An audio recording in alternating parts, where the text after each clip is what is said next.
Hey you guys, it's Britt. Tonight I wanted to jump on and share a recent thought that I had regarding Katie Joy from Without a Crystal Ball. So if you're interested, please keep watching. All right, you guys, so while I was getting ready this evening, I wanted to film some videos. So I was watching a live stream replay of Manda Pants here on YouTube. As some of you might know, she is my one and only moderator. She's absolutely amazing. So I'm sitting there watching a replay of her live, and I'm kind of checking out the comments, just see what people are saying. And people are like, you handled that like a class act. And I'm like, well, of course she did, but what was it? What was the event? And the live stream was discussing some discrepancies between Katie Joy and what the actual CPS laws are in Minnesota and how processes work. Amanda does have direct knowledge regarding this because she was an investigator, and so she was sharing her experience and, reading websites and all of these kinds of things. She wasn't slandering or spreading rumors or anything like that. And she has every right to do that, and it's her channel. Well, I found out towards the end of the live stream that the event that she handled like a class act was the fact that Katie Joy showed up in her live stream in the chat. After watching this interaction, the light bulb finally went off for me. Katie doesn't care that people talk about her. She doesn't really care that people discuss the lawsuit or their opinions about it.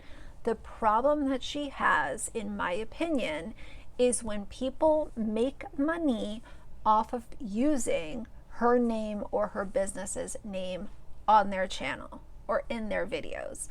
That's the problem that she has. That's what gets her fired up, and that's what gets her upset. It has nothing to do with people sharing opinions or chatting about her. It has everything to do with, are people collecting super chats, subscribers, watch time, AdSense, all of the things that revolve around money. That's where she has a problem. She shows up in the live, and I'll link the video down below. So she shows up in the live, and so she's automatically upset that Amanda is collecting super chats during this live stream.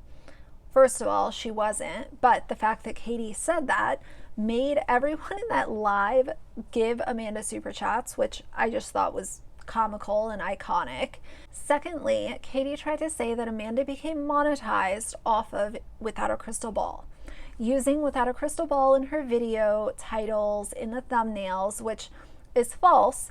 Amanda actually became monetized by covering Micah Stauffer, with sharing her direct experience in, that situation. I'm not going to tell her story for her. You guys can go to her channel and see all that.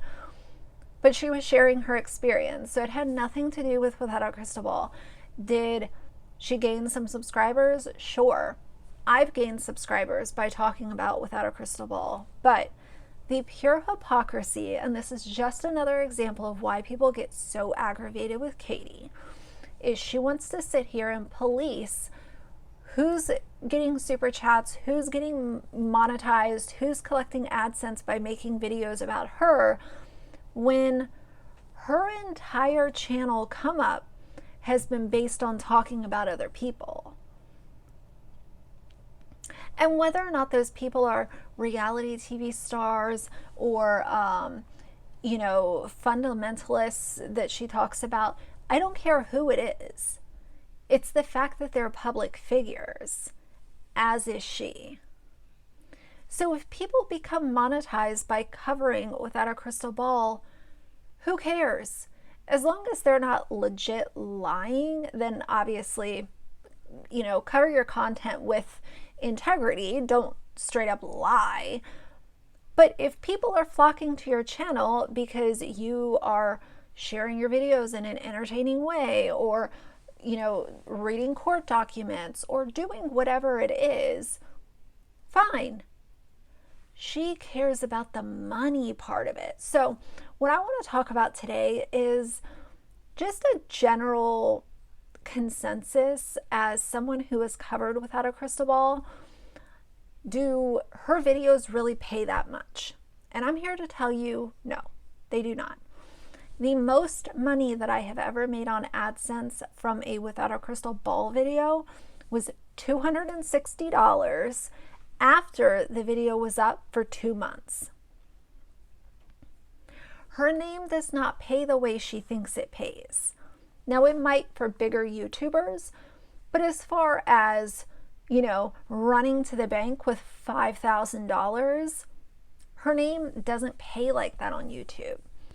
And obviously a lot goes into that as far as your channel size, how long are your videos, all the things. But her name doesn't pay the way she thinks it pays on YouTube. And in fact, it brings a lot of her stands out and puts the creator covering her in a interesting situation, because you have to deal with her trolls if you're going to talk about her, even if you are sharing the opinions in a classy, ethical way. I think if there was one thing, if she could cut out, I would say to her, the hypocrisy. The hypocrisy is something that people have caught on to many, many times with her. And if she could just cut the hypocrisy out, there are still other things that need to be addressed, but the hypocrisy is comical with this one. First of all, you're coming to someone else's channel and throwing accusations at them when that's not even what was happening. She wasn't collecting super chats, but the fact that you're bombarding her channel and throwing accusations out there, everyone in the chat is now going to super chat out of spite, which I live for. I think it's amazing. As far as something that really grinds her gears, I do think it's the fact that she thinks people are just making hundreds of thousands of dollars and becoming big YouTubers by talking about her. It's really not like that. The thing with YouTube, I'll talk about my own channel, is that, I've always covered a wide range of subjects because there are a lot of things that interest me. Everything from mommy vloggers to beauty influencers to sprinkling in some makeup content still, because I know that some of my audience loves that stuff. But some of my audience also loves other stuff, anti-MLM stuff, influencer talk, all of this stuff that I cover. It's all interesting to me. So when you're building your channel, even though those videos might get better views, as you build your core audience, you'll be able to sprinkle in other content consistently and cast a wider net for people to engage with your content. Now, if you want to build a channel just on Without a Crystal Ball, whatever, that's your journey. But good luck continuing that growth, because people are already sick and tired of hearing about her nonsense. So if that's all you're going to do is dissect her every move, that's fine. But as far as people being successful, growing their channels, part of it might be because of Without a Crystal Ball, but most of it comes from having an amazing personality, being entertaining, having integrity, engaging with your subscribers, being consistent, working your ass off on your content, all of the above. You can't just do a few Without a Crystal Ball videos and, skyrocket to 50,000 subscribers. It's going to have to be more than that, and it's going to have to be consistent hard work.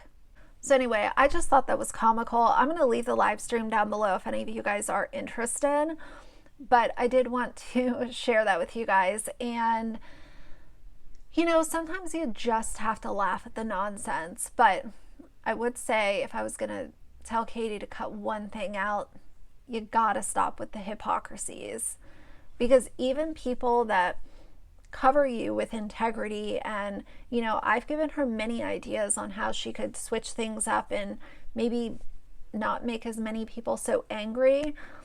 None of that matters. None of that matters. None of the ideas matter to her. But if she was going to even remotely come close to listening to one, I would say the hypocrisy is the thing that time and time and time again just comes up all the time with her. Being the know-it-all, but then people being able to show that she's done the same shit. Sometimes it was just a few hours ago. So anyway, those are my thoughts on this. If you like the video, please leave a like and a comment. And if you'd like to see more from me in the future, please subscribe. I'll see you guys soon. Bye.